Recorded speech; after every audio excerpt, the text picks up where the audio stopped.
Hoje é impossível dizer quem inventou a prisão primeiro e quando isso aconteceu. De qualquer forma, isso ocorreu há muito tempo, no início da história da humanidade. Já os mitos da Grécia Antiga, da época da Guerra de Troia, e os livros do Antigo Testamento estão repletos de descrições de masmorras e prisões. No entanto, durante séculos, a humanidade usou as prisões de forma inadequada. A prisão não era vista como uma forma de punição, como acontece hoje em dia. Nossos antepassados sinceramente não entendiam por que construir um local bom e seguro, enchê-lo de criminosos, depois vigiá-los 24 horas por dia, além de alimentá-los, tratá-los e aquecer o local. Afinal, era muito mais fácil enforcar o criminoso na praça central ou, no pior dos casos, cortar a mão dele. E ainda dava para lucrar com isso, vendendo-o, por exemplo, como escravo para as galés. Acredita-se que o conceito moderno de prisão surgiu no final do século XVIII, sob a influência de ideias humanistas de que a pessoa pode purificar sua alma e se tornar um membro útil da sociedade. No entanto, sua base foi estabelecida antes, nos tempos sombrios e obscuros da Idade Média. Neste episódio, vou falar sobre as prisões medievais mais famosas, seu cotidiano e suas regras. Você sabe pelo que alguém podia ser preso na Idade Média e como era a vida dos prisioneiros? Será que existiam penas determinadas e se era possível obter liberdade condicional? Meu nome é Semyon e declaro aberta a sessão Como Viviam. Vamos começar. Editor de Legendas.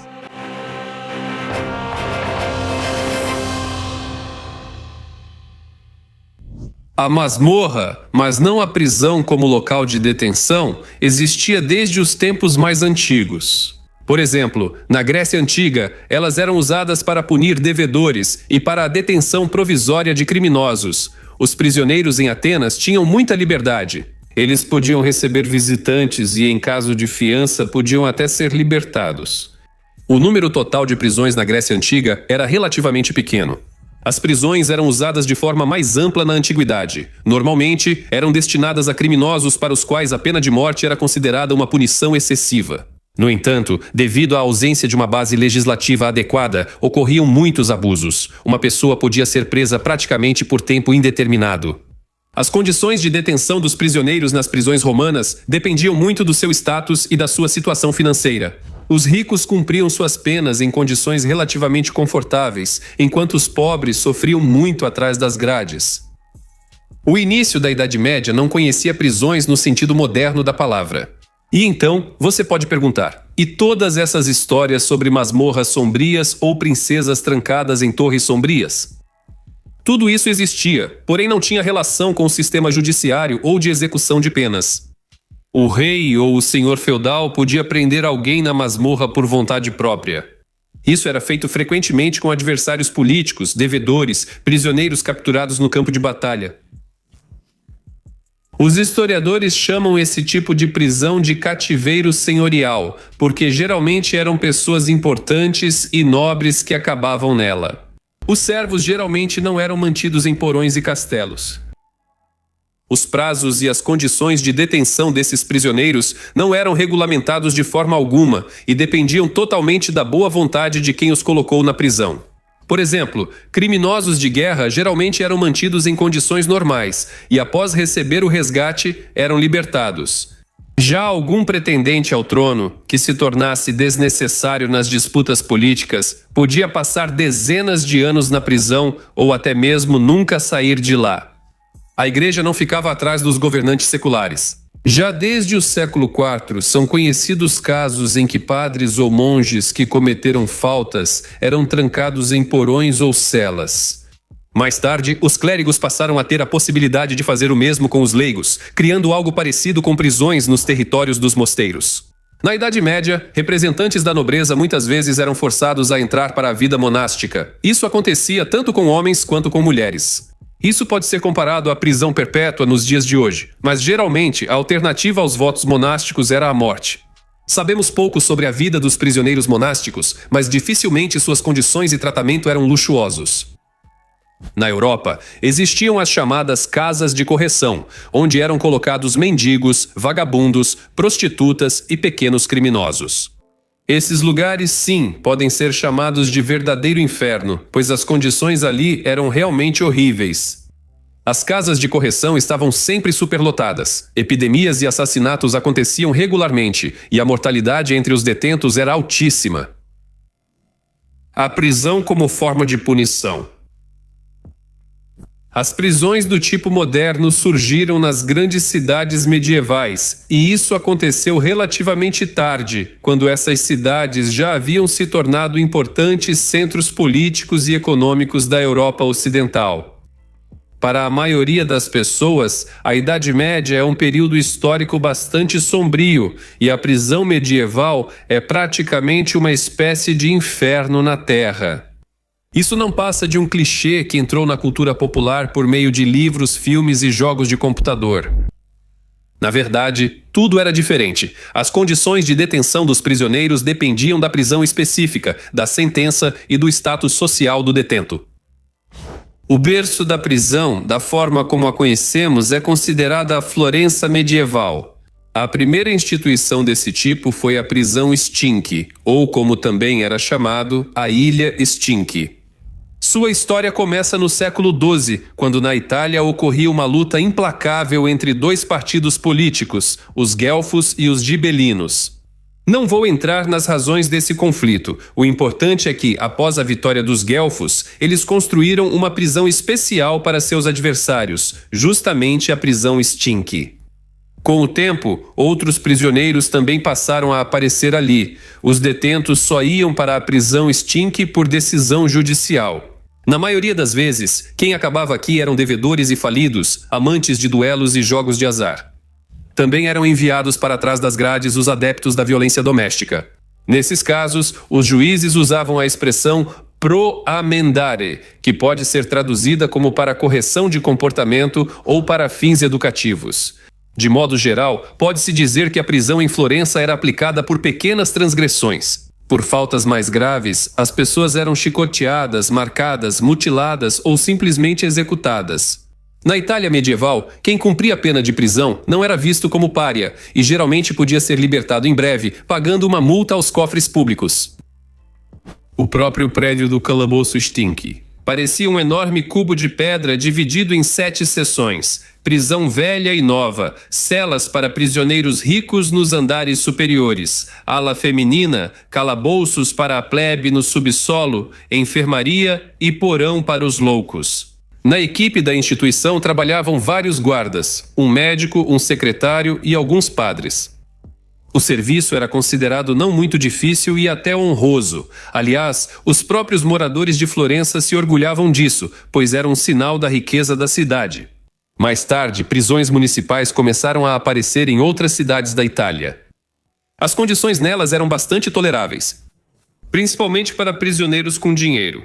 Por exemplo, em Bolonha, os detentos da prisão local até eram liberados para visitar suas famílias nos principais feriados. E nos anos de fome, eles eram enviados para pedir esmolas. Na Londres medieval, havia várias prisões em funcionamento. As mais conhecidas eram a prisão de Newgate, a prisão de Fleet, a Torre e o cárcere Clink. Curiosamente, algumas das prisões de Londres eram privadas. Naquela época, manter prisioneiros era considerado um negócio bastante lucrativo. Como as pessoas eram presas por crimes não muito graves, na Inglaterra, assim como na Itália, quem cumpria a pena na prisão não se tornava um pária ou excluído da sociedade. Na Grã-Bretanha, assim como na Itália, a maioria dos presos ia parar atrás das grades por causa de dívidas ou impostos não pagos. A prisão de Fleet foi construída especialmente para essa categoria de prisioneiros. Lá também existia todo um sistema de concessões. A conhecida prática de mandar os presos para casa nos feriados fazia muitos detentos tentarem transferência para a prisão de Fleet. E depois lembravam dela como um lugar abençoado. No entanto, só viviam tão bem ali os prisioneiros que tinham dinheiro. As condições eram bem diferentes na prisão de Newgate, em Londres. Aqui iam parar ladrões, assassinos, traidores e vigaristas. Por isso, essa prisão estava sempre superlotada. Nas celas, o ar era sempre pesado e úmido, fazendo com que tudo ficasse coberto de mofo, e os prisioneiros sofriam de doenças pulmonares. Os prisioneiros eram alimentados tão mal que não era raro ocorrerem casos de intoxicação, inclusive com mortes. A prisão estava infestada de percevejos, ratos e outros parasitas. Não é de se surpreender que em Newgate epidemias surgissem regularmente, tirando dezenas de vidas. Conflitos frequentemente surgiam entre os detentos nas celas, às vezes resultando em homicídios. Essa prisão era tão terrível que servia para assustar os próprios detentos. Mas até aqui, tudo era decidido pelo dinheiro. Na prisão de Newgate havia duas áreas, uma para os nobres e outra para o povo comum. Apesar das más condições, em algumas celas o encarceramento na Inglaterra também era considerado uma punição leve e era aplicado aos criminosos menos perigosos. Há outro ponto curioso. Pela lei, o tempo máximo de prisão para criminosos ingleses era de 1 ano e 1 dia. Às vezes, as pessoas eram presas por mais tempo, mas esses eram casos extremamente raros. Além das prisões, na Inglaterra medieval também existiam casas especiais para vagabundos e mendigos. Esses lugares também recebiam os que vagavam à noite, pois na Idade Média, depois do pôr do sol, só a guarda andava pelas ruas. Acreditava-se que as pessoas de bem deveriam estar dormindo em casa nesse horário. Na Inglaterra, não apenas homens eram presos, mas também mulheres e até crianças. As crianças iam parar lá por roubo, embora normalmente os criminosos menores de idade fossem punidos com cepos e no pelourinho. Aliás, as mulheres raramente eram presas nas prisões medievais. Acreditava-se que elas não conseguiriam se proteger da violência por parte dos guardas e de outros prisioneiros.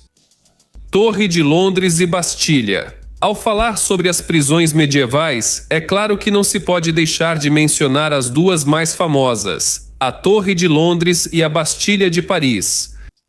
Por meio delas, é possível estudar a história de França e Grã-Bretanha. O fundador da Torre de Londres é Guilherme I, o Conquistador. Em 1078, ele construiu um enorme castelo de pedra no local de um antigo forte romano. Posteriormente, a Torre de Londres foi ampliada e reconstruída várias vezes. Ela se tornou uma prisão estatal no século XII. O primeiro prisioneiro apareceu aqui em 1190. O primeiro prisioneiro da Torre de Londres, cujo nome foi preservado pela história, foi o bispo Ranulf Flambard. Ele era tesoureiro real e foi preso por desfalque. O mais interessante é que ele conseguiu escapar da fortaleza e até continuou sua atividade financeira. Poucos dos prisioneiros seguintes tiveram tanta sorte. No geral, pode-se chamar a torre de uma prisão VIP, pois nela eram presos principalmente pessoas de origem nobre, incluindo até membros da realeza. Aqui não havia apenas rebeldes ou traidores, mas também pessoas que, de alguma forma, caíram em desgraça perante o monarca. Por exemplo, a primeira mulher presa na torre é considerada Matilda Fitzwalter, ou, como também era chamada, a Bela Motte, que se recusou a ter relações com o rei João Sem Terra. O primeiro prisioneiro de sangue real na torre é considerado o governante escocês Balliol. Mesmo na prisão, ele vivia como um rei, tinha seus próprios cavalos e uma matilha de cães, além de uma equipe inteira de criados, e tudo isso era pago pelo Tesouro Britânico. Já William Wallace, outro famoso escocês, teve muito menos sorte dentro das muralhas da torre. Ele foi executado com uma crueldade terrível. E sim, essa fortaleza era não só prisão para condenados por crimes contra o Estado, mas também o principal local de execuções na Inglaterra, realizadas regularmente. Mas, na maioria das vezes, os prisioneiros da torre não eram estrangeiros, e sim reis britânicos. Nessa fortaleza ficaram presos Ricardo II e Henrique VI. Aliás, o último provavelmente foi morto aqui mesmo. Na torre, os filhos de Eduardo IV morreram de forma misteriosa. Aliás, até o local do enterro dele só foi encontrado 100 anos depois. Segundo a versão mais comum, Ricardo III ordenou que os jovens fossem estrangulados e os corpos emparedados debaixo da escada. Graças a Shakespeare, o nome de Ricardo III ainda hoje é considerado sinônimo de traição e crueldade. A torre sempre foi vista como um lugar sinistro. Entre os ingleses, circulavam rumores sinistros sobre torturas e execuções cruéis que aconteciam dentro de suas paredes. Falando da Idade Média, isso foi bastante exagerado. Na verdade, a torre se tornou um lugar sangrento durante a Reforma. No entanto, a história desses acontecimentos vai além do período abordado em nossa narrativa. A história da torre, claro, é incrivelmente interessante, mas não se pode chamá-la de prisão no sentido que conhecemos hoje. Era uma masmorra real típica, onde eram jogadas pessoas que, de alguma forma, desagradavam ao monarca. Tudo dependia da vontade do monarca, tanto as condições de detenção do prisioneiro quanto o tempo que ele passaria na masmorra. Bastilha. A famosa Bastilha de Paris foi construída em meados do século XIV como uma estrutura puramente defensiva.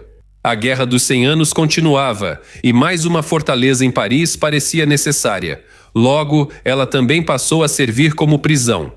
Curiosamente, o primeiro prisioneiro da Bastilha foi seu principal arquiteto, Hugo Obrio. Os inimigos o acusaram de ter relações com uma judia e de sacrilégio. O arquiteto ficou preso na fortaleza por 4 anos e só por acaso conseguiu sair em liberdade. A própria prisão não era grande. Ela comportava apenas 42 detentos. As celas ficavam nas torres da fortaleza. Nos andares superiores, as condições eram toleráveis.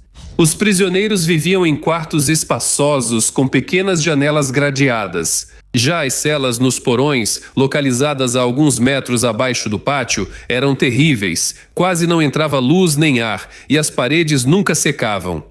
Durante séculos, os reis franceses usaram a Bastilha como local de prisão para seus inimigos e opositores políticos. Muitos deles eram presos sem qualquer julgamento ou investigação. O rei simplesmente escrevia uma nota ordenando que tal pessoa fosse enviada para a fortaleza. Os próprios franceses consideravam a Bastilha um lugar muito severo em comparação com outras prisões. Ela era um verdadeiro símbolo do absolutismo. No fim, isso foi decisivo para o triste destino da fortaleza, mas essa é outra história.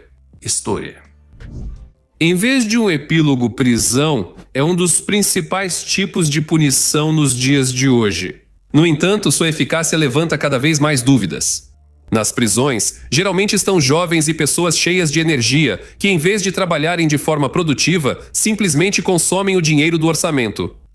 Esses estabelecimentos custam muito caro. Pior ainda, os presos estão completamente excluídos da economia. Eles não compram nada. Não pagam por moradia nem pela eletricidade, não recolhem impostos. Só nos Estados Unidos, só para você ter uma ideia, são mais de 2 milhões. Na maioria das vezes não são estupradores ou assassinos, mas pessoas que dirigem bêbadas, traficantes e pequenos golpistas. Em algum momento, o surgimento das primeiras prisões foi, sem dúvida, um passo progressista, mas isso foi há muito tempo. Hoje em dia, esse tipo de punição claramente está se tornando obsoleto. Será que o mundo do futuro conseguirá viver completamente sem prisões? Bem, é improvável. Existem muitos indivíduos que realmente precisam ser mantidos afastados da sociedade. É só isso.